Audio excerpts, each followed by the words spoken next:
क्या आप व्यभिचार में फँस चुके हैं? इससे बाहर निकलना चाहते हैं? आप बाहर निकलने की बहुत कोशिश कर रहे हो, लेकिन व्यभिचार से बाहर नहीं निकल पा रहे हो, व्यभिचार को छोड़ नहीं पा रहे हो। तो इस वचन को आप ध्यान से सुनिए। ये वचन आपके लिए है ताकि आप पवित्रताई में अपना जीवन गुज़ार सको और परमेश्वर के नज़दीक आ सको। तो आइए हम वचन को ओपन करते हैं। अपनी अपनी बाइबल को ओपन करें। उत्पत्ति की किताब उसका 39 अध्याय उसकी 8 आयत से लेकर 9 आयत तक हम पढ़ेंगे। पर उसने अस्वीकार करते हुए अपने स्वामी की पत्नी से कहा, सुन, जो कुछ इस घर में है मेरे हाथ में है, उसे मेरा स्वामी कुछ नहीं जानता। और उसने अपना सब कुछ मेरे हाथ में सौंप दिया। इस घर में मुझसे बड़ा कोई नहीं, और उसने तुझे छोड़ जो उसकी पत्नी है मुझसे कुछ नहीं रख छोड़ा। इसलिए भला मैं ऐसी बड़ी दुष्टता करके परमेश्वर का अपराधी क्यों बनूं? आमीन। परमेश्वर का वचन पढ़े और सुने जाने पर आशीष हो। आमीन। इस वचन के अंदर जो हमने पढ़ा वो यूसुफ की कहानी थी। उत्पत्ति की किताब के अंदर जो यूसुफ था वह बहुत ही ज्यादा रूपवान था, बहुत ज्यादा सुंदर था। और वो पोतीपर के घर में एक सेवक का, एक दास का काम करता था। और ये बहुत ज्यादा सुंदर होने के कारण जो पोतीपर की पत्नी थी उसे मन ही मन चाहने लगी, उसे पसंद करने लगी। वो चाहती थी कि वो उसके साथ रहे। जैसे ही उसने देखा कि घर के अंदर उसका पति भी नहीं है, उसके घर में सेवक भी नहीं है, नौकर चाकर कोई नहीं है, वो घर में अकेली है और यूसुफ भी घर में अकेला है, तो वो यूसुफ को अपने साथ रहने के लिए मनाती है, उसे कहती है। लेकिन यूसुफ साफ मना कर देता है। वो पोतीपर की पत्नी को कहता है, मैं परमेश्वर की नजरों में अपराधी क्यों बनूं? ये उसने इसलिए कहा क्योंकि यूसुफ ये भली भांति इस बात को जानता था कि परमेश्वर को व्यभिचार से सख्त नफरत है। उस समय तो यूसुफ के समय में कोई भी व्यवस्था नहीं आई थी। मूसा की व्यवस्था यूसुफ के बहुत टाइम बाद लिखी गई। लेकिन उसने अपने पूर्वजों से, अपने बड़ों से, जो घर के बुजुर्ग थे, उनसे इस बात के बारे में उसने सुना था कि परमेश्वर को व्यभिचार से सख्त नफरत है। जो अपनी पत्नी के अलावा या अपने पति के अलावा किसी से संबंध बनाता है तो वो व्यभिचार कहलाता है, और ऐसे कामों से परमेश्वर को नफरत है। परमेश्वर को पवित्रताई जीवन जीने वाला इंसान ही पसंद है, परमेश्वर उसे ही प्रेम करते हैं।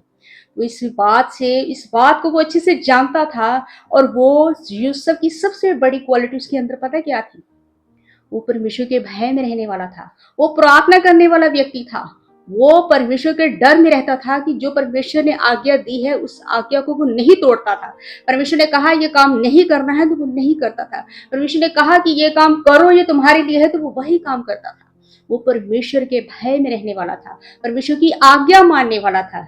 इसीलिए परमेश्वर ने इस बात को देखा कि उसने मेरी आज्ञा को इम्पोर्टेंस ज्यादा दी और अपनी इस घिनौने काम को छोड़कर उसने उसमें फंसना नहीं चाहा, बल्कि परमेश्वर की आज्ञा को ऊपर रखकर, परमेश्वर की आज्ञा को मानकर आगे बढ़ा। उसने इस चीजों को छोड़ दिया। हालांकि उसे पता था कि जब मैं पोतीपर की पत्नी को छोड़ के घर से भागूंगा तो वो मुझे छोड़ेगी नहीं, वो झूठे इल्जाम में उसे फंसा देगी।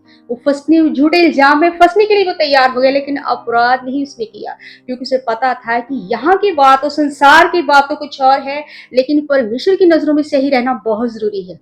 वो परमेश्वर की नजर में सच्चा रहा और परमेश्वर ने उसकी आज्ञा को माना, देखा।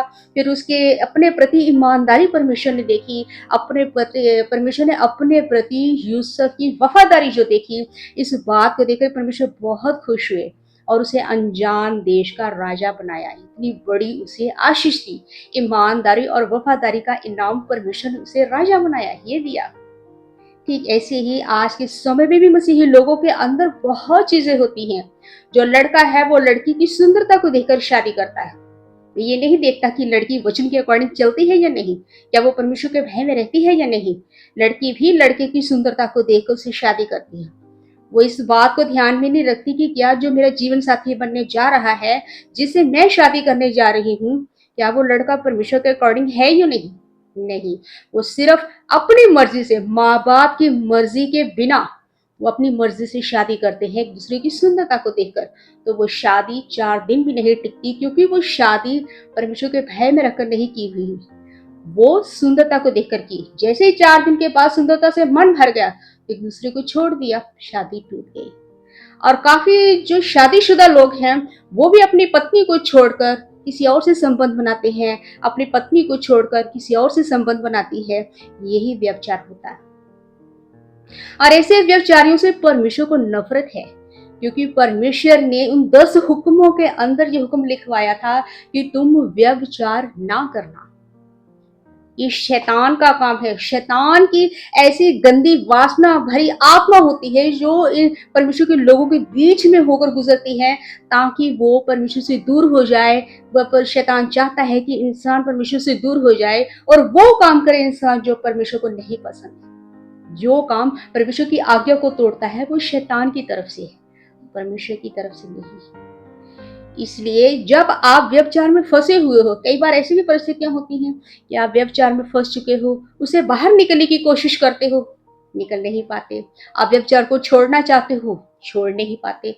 तब ऐसी परिस्थिति में आप प्रार्थना कीजिए कि हे प्रभु यीशु, आप मेरी मदद कीजिए कि मैं इस गंदे घिनौने काम से बाहर आ सकूं, और मेरे मन को नया कीजिए, मेरे जीवन को नया कीजिए, मुझे पवित्रताई में मैं जीवन जी सकूं, इसलिए मेरी मदद कीजिए। तब आपकी प्रार्थना जो है वो धुआं बनकर ऊपर स्वर्ग में जाती है, और परमेश्वर इस प्रार्थना को आशीष देते हैं, और वो आशीष आपके पास आती है। तब परमेश्वर आपके मन को बदलते हैं, आपका मन नया हो जाता है। तब आप इन्हीं चीजों से भागते, जिन चीजों में आप फंसे हुए होते, जिन चीजों को बिल्कुल पसंद नहीं करते, ऐसी सोसाइटी को बिल्कुल पसंद नहीं करते, आप वहां खड़ा होना तक पसंद नहीं करते। तब परमेश्वर अपने सामर्थ्य भरी हाथ से आपको उस कीचड़ भरी गंदगी भरी जिंदगी से बाहर निकालते हैं। तब आप एक पवित्रताई में, परमेश्वर आपको एक पवित्रताई में, एक साफ सुथरी जगह में लेकर जाते हैं, ताकि आप पवित्रताई में अपना जीवन गुजार सको। इसलिए इन बातों का ध्यान रखो। अगर आप ऐसी चीजों में फंसे हुए हो, इनसे बाहर निकलना चाहते हो, तो प्रार्थना करो। परमेश्वर मनों को बदलने वाला परमेश्वर है। परमेश्वर बहुत सामर्थी परमेश्वर है।